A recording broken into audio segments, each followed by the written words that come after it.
Break. آپ دیکھ رہے ہیں پروگرام انسائٹ. ہمارے ساتھ مہمان موجود ہیں پاکستان کے مشہور اور نامور ماہر معاشیات ڈاکٹر شاہد حسن صدیقی صاحب، جن کا اپنا ایک نام ہے اس پوری فیلڈ کے اندر. ڈاکٹر صاحب دوبارہ آپ کی جانب آنا چاہوں گا اور اب سوال آپ سے پوچھوں گا تھوڑا مزیدار قسم کا، اور وہ یہ ہے کہ ہمارے ہاں ہر سیاسی جماعت آتی ہے، سول سوسائٹی کے ممبر آتے ہیں، سب جو ہیں وہ میں یہ کہوں گا کہ معاشی ماہر ہونا تو ضروری نہیں ہے، لیکن سب کے پاس ایک فارمولہ ہوتا ہے کہ ہم غربت کو کم کر دیں گے، غریبی ختم کر دیں گے، غریب کو معافی چاہتا ہوں بیچ میں، غریبی کو ختم کر دیں گے. دل میں یہی ہوتا ہے. اب خیر میں اس بارے میں کچھ کہہ نہیں سکتا، لیکن اب بات یہ ہے کہ وہ ہمیشہ ایک ایجنڈا پیش کرنے کی کوشش کرتے ہیں، لیکن وہ ون پوائنٹ ایجنڈا ہوتا ہے کہ ہم ملک کے معاشی حالات کو ٹھیک کر دیں گے، کشکولیں توڑ دیں گے، قرضے واپس کر دیں گے، ملک کو رہا کر دیں گے، لیکن کوئی کانکریٹ ایجنڈا نہیں ہوتا. جب آپ پوچھیں آپ غربت کیسے کم کریں گے تو وہ آپ کو دیکھتے رہتے ہیں کس طرح کریں گے. آپ پوچھتے ہیں آپ کی معاشی ٹیم کیا ہے تو معاشی ٹیم ان کے پاس موجود نہیں ہوتی،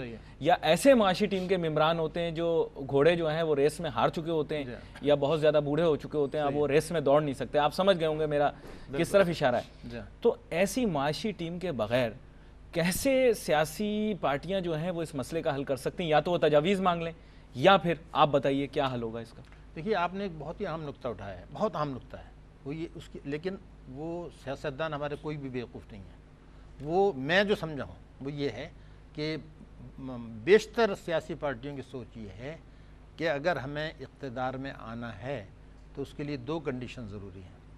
پہلی کنڈیشن یہ ہے کہ امریکہ کی آشیرواد ہو، کسی قیمت پر بھی ہو. نمبر ایک، جو فوجی حکومت آتی ہے اس کو بھی امریکہ کی آشیرواد چاہیے، وہ بھی وہیں باہر سے ہی اکنامک مینیجرز لے کے آتی ہے جو ان کی ترجمانی کریں. نمبر ایک. اور دوسری ہے چاہے فوجی ہوں یا سیاسی، ان کی یہ ہوتی ہے کہ جو ملک کے طاقتور طبقے ہیں، چونکہ ہمارے ہاں وڈیرا شاہی کلچر کا نظام بھی ہے اور سوچ بھی ہے، تو جو ٹیکس چوری کرنے والے ہیں، جو قومی دولت لوٹنے والے ہیں، جو غلط طریقوں سے قرضے معاف کرانے والے ہیں، جن کا کہ سردار، وہ ان کو سپورٹ کریں. عوام کی سپورٹ کی کسی کو ضرورت نہیں ہے. پچھلے الیکشن میں اب تو آپ ایکسیپٹ ہو گیا کہ 37 ملین ووٹ جو تھے بوگس تھے، اتنے ہی پڑے تھے، ٹھیک ہے نا. تو یہ دو چیزوں کی طرف ان کی توجہ ہے، اور مغرب کی امریکہ کی جب آشیرواد ہوگی تو عالمی مالیاتی. اچھا یہاں ڈاکٹر صاحب آپ کی بات میں اضافہ کرتا چلوں جناب. یہاں دیکھیے مزے کی بات آپ کو بتاتا ہوں کہ ہمارے ہاں جتنے اکنامک مینیجرز، کیونکہ ہمارے ہاں معاشیات کو ایک سائنس سمجھا ہی نہیں گیا. جب کوئی معیشت کی بات کرنا شروع کرتا ہے لوگ اپنے کان بند کر لیتے ہیں اور وہ سننا کیا پسند کرتے ہیں. ابھی بھی اس گفتگو کے اندر وہ چیزیں وہ سمجھ پائیں گے ہماری عوام جو ان کو سمجھ میں آئیں.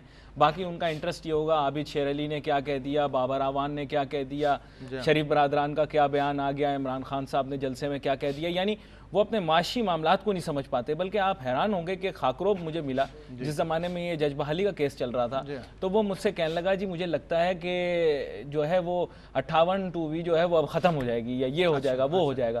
میں نے کہا آپ کو اگلے کھانے کے آپ کے لالے پڑے ہوئے ہیں اور آپ شیر افغان صاحب کی طرح جو ہمارے آئین ہے اس کی شکیں یاد کر رہے ہیں. تو کچھ بات مجھے سمجھ بھی نہیں آئی، لوگ کیا ہمارے سمجھتے نہیں ہیں کہ یہ سارے مسائل جو آپ نے بتایا جاگیردارانہ نظام کی بھی بنیاد معاشیاتی ہے. جب تک وہ ہم پر معاشی قابو رکھیں گے وہ ہم پر براجمان رہیں گے. یہ میں آپ کو اردو والا براجمان بتا رہا ہوں، وہ والا نہیں. تو آپ اس بارے میں کچھ بتائیے. نہیں تو اگر وہ قابو میں رکھیں گے تو وہ عوام کو اس چیز طرف نالج نہیں دیں گے تو رکھ پائیں گے نا. اگر عوام کو یہ احساس ہو گیا کہ کس طریقے سے ان کو لوٹا جا رہا ہے. مثلا میرا جو اپنی کیلکولیشن سے، یہ ابھی تک میں نے آپ کو گورنمنٹ کی فگرز نہیں دی سوائے کرپشن اور ٹیکس کی. اب میں ایک اور فگر دیتا ہوں. میرے حساب سے کرپشن کی بھی کوئی فگر ہوتی ہے حکومت کی؟ میرے خیال سے تو ان کی بھی ہونی چاہیے سر کوئی فگر. کرپشن میں جب نواز شریف نے ایک دفعہ اس وقت کہا تھا کہ جی 600 ارب سال کا نقصان ہو رہا ہے، وہ بھی جب پچھلے وزیر اعظم تھے. لیکن یہ تو سب کہتے ہیں وہ تو کب تھے سر. اچھا دوسرا یہ تھا کہ اس حکومت نے بھی کرپشن کی فگر دی ہیں یہ کہہ کے کہ جی پبلک سیکٹر انٹرپرائزز سے 1000 ارب